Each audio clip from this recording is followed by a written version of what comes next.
Როგორც შემიძლია გეხმარო. მე ვიყავი ქრისტიანი მთელი ჩემი ცხოვრება. მე ადვენტისტო ქრისტიანულ ეკლესიაში დავიბადე და გავიზარდე. ხოლო შაბათს დავდიოდით ეკლესიაში და ალჭამდით ღორს, ასევე მივყვებოდი ძველ აღთქმას, მის წესებს, მაგრამ იყო რამოდენიმე რამ, რაც შეეხება სამებას, რასაც აზრი არ ქონდა და ქრისტიანობაზე ყოველთვის მქონდა შეკითხვები. მე მყარად არ მჯეროდა ჩემი რელიგიის, მაგრამ ისე მოხდა, რომ ეკლესიაში მოვინათლე. კარგი, მაგრამ ერთ დღეს მე ღმერთს ვთხოვე გურწელა წამიყვანა სწორი გზით. და მჯერა რომ ისლამისკენ მიმიყვანა. და ამიტომ დღეს მოვედი რომ თქვა ჩემი შაჰადა, მაგრამ სანამ ვიტყვი მაქვს რამოდენიმე შეკითხვა რომელიც ჩამოწერე. სანამ მივიღებ ისლამს, მინდა რომ მიპასუხო ამ შეკითხვებზე რომ მე არ ვინანო. იმედი ყოველ ჩემს შეკითხვებს მიპასუხებ.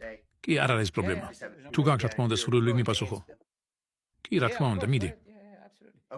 პირველი შეკითხვა ეხება შუამავალ მუჰამედს როგორ მიიღო ყურანი. ეს ისტორია ვიპოვე და მგონი არის სახიხ ბუხარში, თუ არ ვწდები. და ერთადერთი რამ რაც მას უხებს, როგორ ანგელოზი გაბრიელე მიეწვა სამჯერ. და მე უბრალოდ ვერ გავიგე, რა სჭირდებოდა ანგელ გაბრიელს, რომ ტკივილი მეაყინოს მას და იმისთვის, რომ შეძლოს ყურანის მიღება. ნუ, მაგაზე არის ძალიან ადვილი და ძალიან ლოგიკური პასუხი შენ შეკითხვაზე. წარმოიდგინე, რომ შენ ეხლა ხარ ჩემს წინაშე. და შენ მე შემხვდი, მაგრამ მე ვარ ანგელოზი, არაჩვეულებრივი არსება, რომელიც აქამდე ცხოვრებაში არ გინახია. იმ მომენტზე, როგორც მე ვნახავ, შენ შეგეშინდება. შენ შეგეშინდება და ეს იქნება ყველა ადამიანის რეაქცია. თუ ადამიანს შეხვდება ეგეთი არსება, რომელიც არ არის, უბრალო არსება. შუამავალ მუჰამედი მშვიდობა მას იყო ეგეთ მდგომარეობაში, მას ძალიან შეეშინდა და არ იცის რა ნახა.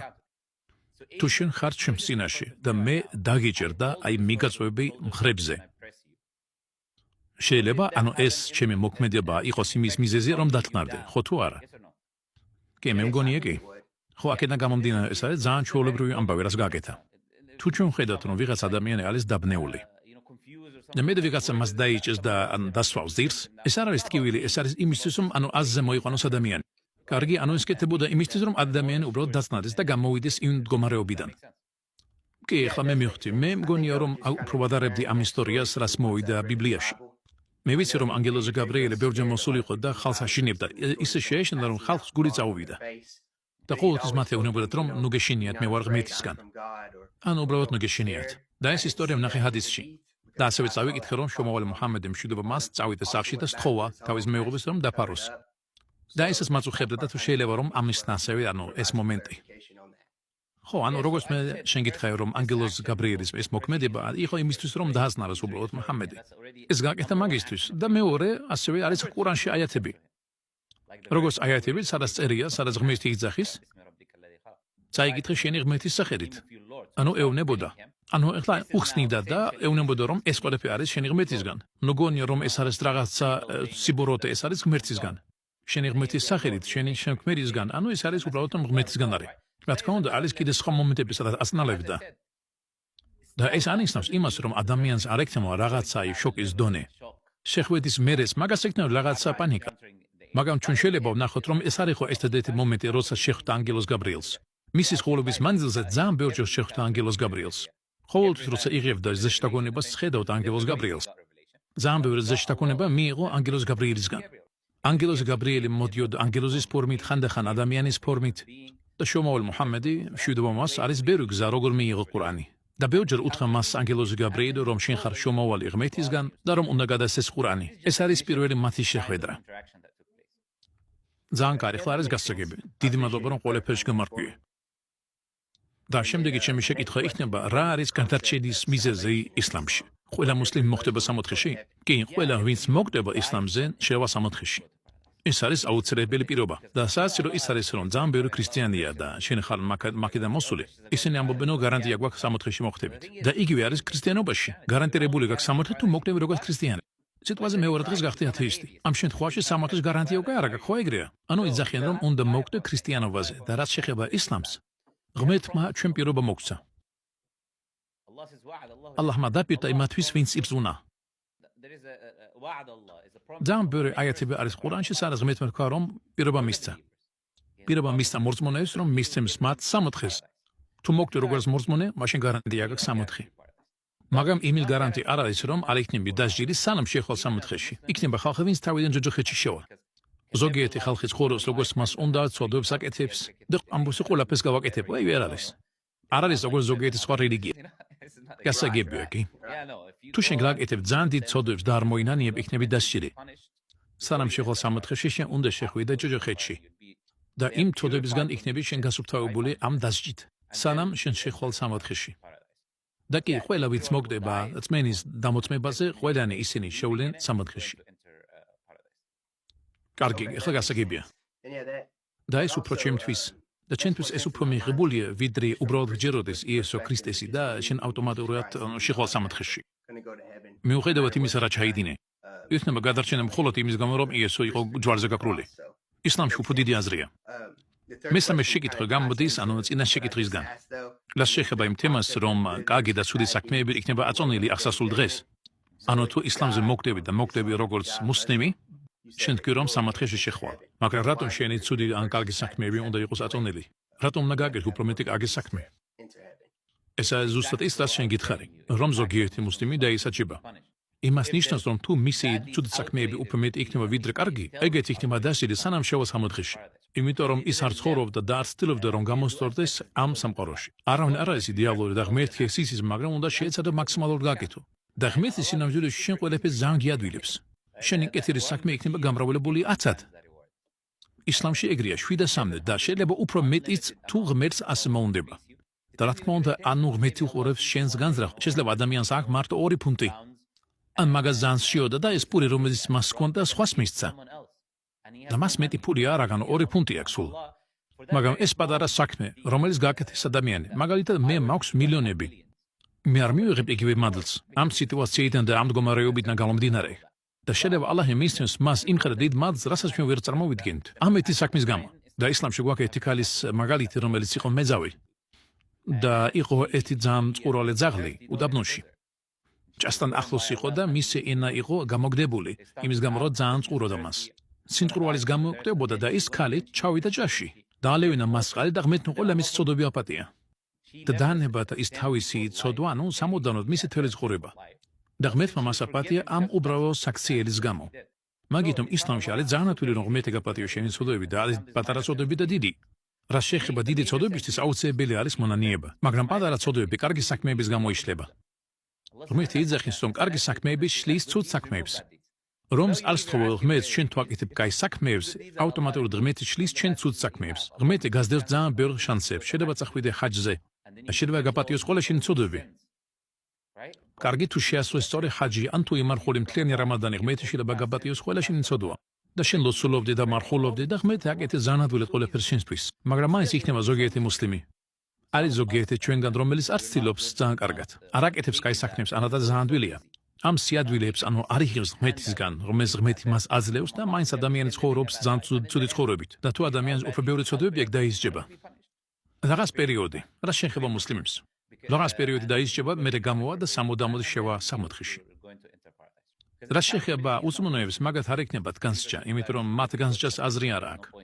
იმიტომ ეს განსჯა არის მუსლიმებისთვის. ხო ეს გავს იმას, რაც არის ქრისტიანობაში, მიუხედავად იმისა, რომ ხალხი მაგას არ მიყვება, რომ საქმეები უნდა ჩათვალო. თვითონ შენ იძახი, შენ თუ ხარ ნამდვილი მუსლიმი, შენ ავტომატურად გააკეთებ კარგ საქმეებს. შენ ლოცვას დაიწყებ, წახვალ ჰაჯზე, იმარხულებ და ასე შემდეგ, სადაყას მისცემ. რასაც არ უნდა იყოს და ეს ავტომატურად მოვა. კი ადამიანი რასაც აკეთებს გარედან, ის იმას აჩვენებს რა არის მის შიგნით. ეს ყოველთვის ეგრეა. თუ ვიღაცა გიყვას ისე მოექცევი, რომ მართლა გიყვას. თუ რაღაც დახმარება დასჭირდება დაეხმარები. საქმეები აჩვენებს იმას რა არის ადამიანის გულში. მაგიდან თუ ცოლ-ქმარი ერთმანეთს ეუბნებიან, რომ შენ მიყვარხარ. მაგრამ ყოველ ორ წუთში ჩხუბებენ და პრობლემა აქვს ერთმანეთს შორის. შენ შეგიძლია რაღაცა სიტყვები ვთქვა, მაგრამ სინამდვილეში შენ საქმეები ყველაფერს იძახის. ამიტომ საქმეები ნამდვილად ადასტურებს იმას, რომ ადამიანს სიმართლე სჯერა თუ არა. უნდა გულით დაამოწმო ენი და შენი საქმეებით. ეს სამი რამ აუცილებლად უნდა იყოს ადამიანში.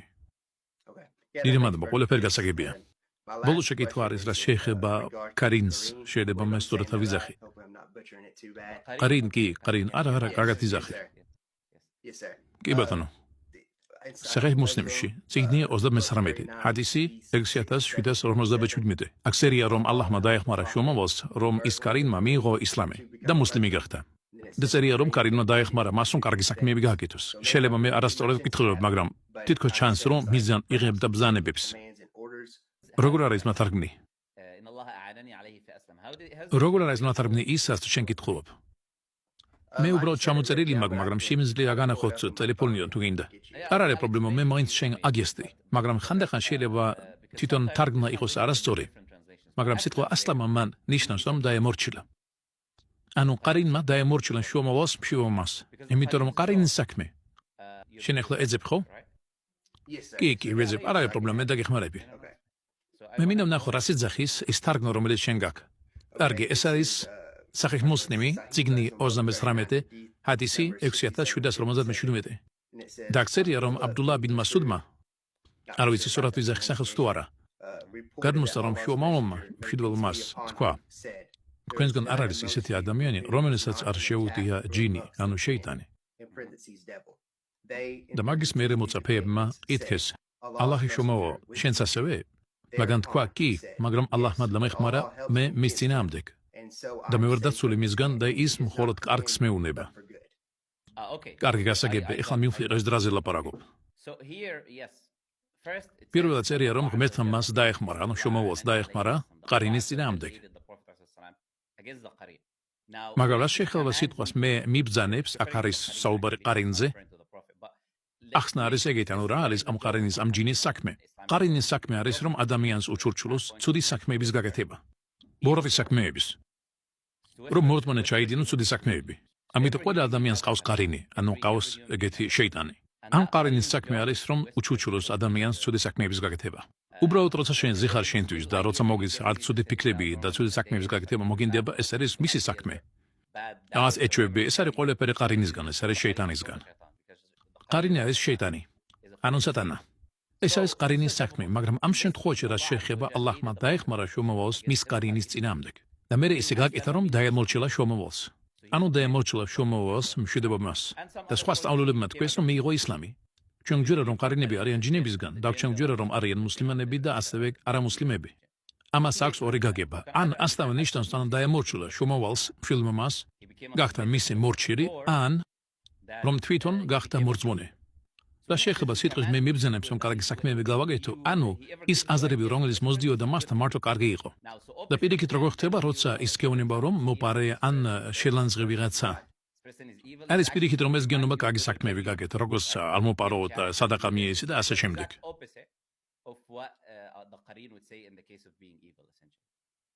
კარგი გასაგებია, ანუ იმიტომ რომ შუმავალი მუჰამედი იყო ბოლო შუმავალი, ღმერთის დახმარებით მოხდა ისე რომ ღმერთმა გაკეთა ის რომ მიიღო მისმა კარინმა ისლამი და ეხმარებოდა კარგი საქმეების გაკეთებაში. კი, კარგი ხო გასაგებია. კი, ეგეთი ყარინი გეუბნება მარტო კაი საქმეების გაკეთებას. და არის როგორც მაგალითად როგორც ფილმებში ხანდახან მოდის, თითქოს ორი ანგელოზი არის შენ მარჯვენა და მარცხენა მხარეს. ერთი არის ბოროტი ანგელოზი, ერთი არის კეთილი ანგელოზი შენ მხარებზე. ერთი გეუბნება კარგი საქმეები გაკეთე, მეორე ცუდი. ეს არის ასე ვთქვათ ახლო ანალოგია. როცა კეთილ საქმეებს გიჩუჩულებს, რომ გეუბნება კეთილი საქმეები გააკეთო და ასე შემდეგ. ხო, მართლაც ეგრე იყო, რომ მე ჩემს თავში ასე წარმოვიდგენდი მაგას. ძალიან კაი, ეს იყო ჩემი მეთქვი რაც მქონდა. დარწმუნებულად ვარ რომ მე ვიღო ისლამი და გავაგზავნო გზა. ძალიან კაი, ხამდრედა. მოდი ჯერჯერობით ინგლისურად და მერე ვიტყვით არაბულად. კარგი? კარგი. ჯერჯერობით ინგლისურად მე ვამოწმებ. Bom, rapperia ღირსით აღვანის თემისთვის. Rapperia ღირსით აღვანის თემისთვის. გარდა ალლაჰისა. და ვამოწმებ. და მე ვამოწმებ, რომ შუმავალი მუჰამედი, მისი შუმავალია და მორჩილი. ძალიან კაი, ეხლა ვიტყვით იგივეს არაბულად. أشهد أن لا إله إله إلا إلا الله الله وأشهد أن أن محمدا محمدا رسول الله. მაშალა, სულ ეს იყო, ძალიან ადვილი იყო. დიდი მადლობა ძმა.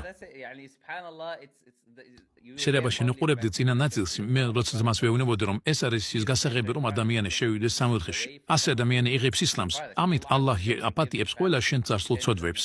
და მე ძალიან მიხარია რომ ხედავ ეგეთი ადამიანი როგორც შენ რომელიც მოიძია ამ დროს დღევანდელ დღეებში ახალგაზრდა ხალხი სულ სხვა რაღაცაზე ფიქრობს მით უმეტეს დასავლეთში საერთო გზიდან მოშორდნენ არიციან კაცია მამაკაცი თუ კარტოფილია ან თვითმფრინავია ცხოველების ფორმაში ისმევენ მე ხტუნაობენ კლასებში და მაგითო ყოველთვის არის სასიამოვნო როცა ხედავ ვიღას ახალგაზრდას როგორც შენ რომელიც იძიებს ჭეშმარიტებას ეძებს სიმართლეს და მე ხვდება და მე ანებებს სისრულეს მიუხედავად იმის რომ დაიბადა მაგაზე და რომ მისმა ოჯახმა ასწავლა ის ქრისტიანობა ან რამე სხვა და ადამიანი იძახის მოდი მე ხა გამოიძიებ ეს არ არის სიმართლე და მაგას მე მივატოვებ მე იპოვა სიმართლე და მიიღო სიმართლე უზენაეს ალლას თქო რომ გაგამაგლა შენ სიმართლეზე და როგორც სხვას ვუთხარ გამომიგზავნე შენი მეილი შეგიძლია გამომიგზავნე შეკითხვები ჩემ მეილზე შენ ჩაიწერე ჩემი მეილი არა ჩემი ძირი მოდი ახლა ჩავიწერე არა ეს არის ჩემი იმეილი